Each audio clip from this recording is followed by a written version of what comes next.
On the 13th of December 1973, French journalist Claude Vorilhon was driving through the volcanic area of Clermont-Ferrand, central France, when he had a sudden urge to take a walk at the Puy de la Sola. Suddenly, he noticed a bright, flashing light in the sky, heading in his direction. And as it got closer, he saw that it was made of a grey metallic substance, the shape of a flattened bell. His curiosity turned to anticipation as the machine approached him, until, when about 30 meters away, it stopped and hovered, still, just above the ground. A trapdoor opened below, unfolding into a staircase. What at first Claude thought was a child stepped down and walked straight towards him. At a loss what to do, Claude acted as a true journalist and asked, "Where do you come from?" From very far away, and I have come to talk to you, Claude Vorilhon. They talked. Claude was invited into the craft, and over the next 6 consecutive days, the extraterrestrial dictated a series of messages which are both clear and revolutionary. This is what the extraterrestrial said. We created humanity. You mistook us for gods. We were the ones who started all the religions on Earth. And now that humanity is capable of understanding this, we would like you to build an embassy where we can land officially in front of everyone. A long time ago on our planet, we had reached a stage similar to the one you are in now. Our scientists were beginning to design life through the synthesis of DNA.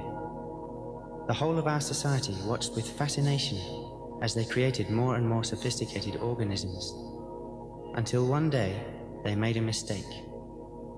From then on, public opinion turned against these scientists, and they were forced to take their experiments elsewhere. They finally found a planet suitable for the creation of life. It was your Earth, and at the time had no life on it at all. It was completely covered with water and clouds. Many ancient texts point to the work of these scientific creators. Let's open the Bible at the book of Genesis, chapter 1, verse 12. They divided the waters which were under the firmament from the waters which were above the firmament. The waters below was the ocean. The waters above were the clouds. We dug with the help of enormous underwater explosions, creating huge holes into which the waters rushed, allowing dry land to emerge. An island formed, a continent, the original single continent. Let the waters under heaven be gathered together into one place, and let dry land appear. Genesis 1:9. On this single landmass, we set up 7 laboratories, one for each of our own 7 races, and began our experiments synthesizing life.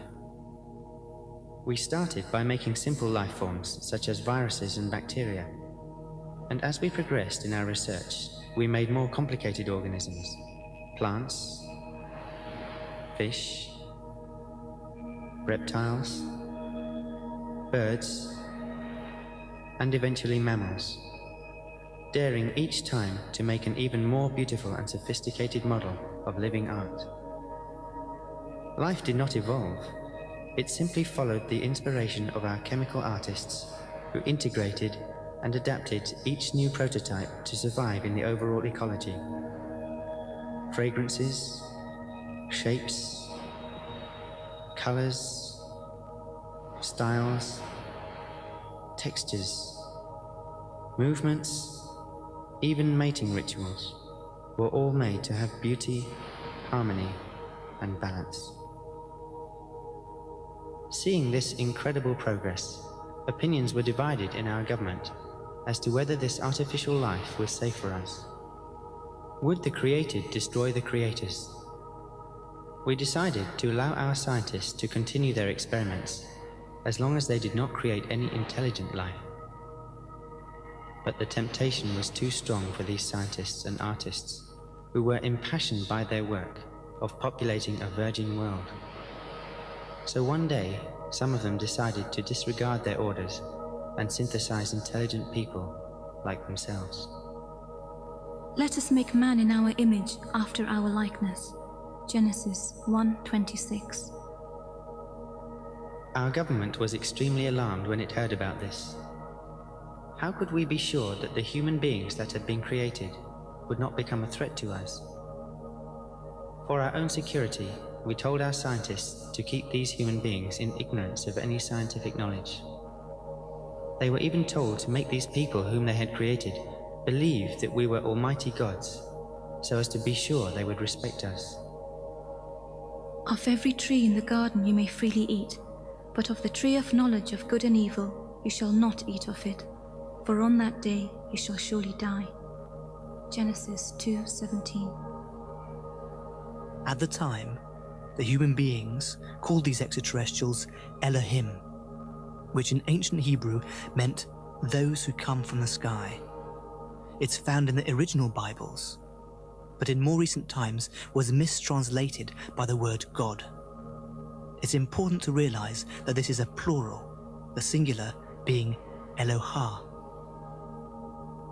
References to the Elohim can also be found in other ancient texts, for example, in the writings of the Hindu, Greek, Egyptian, and Amerindian civilizations. We can read even today about the many gods who had human emotions and who lived near or with these human beings. These gods talked to human beings and even had relations with them. When our scientists created people like ourselves, opinion on our planet became divided. Could we trust human beings? But there was a group of scientists who had begun to deeply love the human beings they had made.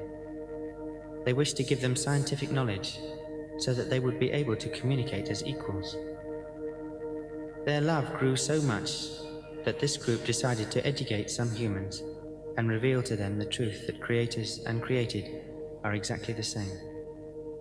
The serpent said unto the woman, Of the fruit of the tree which is in the midst of the garden you shall not surely die, for Elohim both know that in the day that you eat thereof, then your eyes shall be opened, and you shall be as gods. Genesis 3:4. In other words, you shall be as those you mistook for gods. If you entered this laboratory, you would realize that we are just like you, and one day you too will create life. You are just another link in the chain. The eternal cycle of creation continues.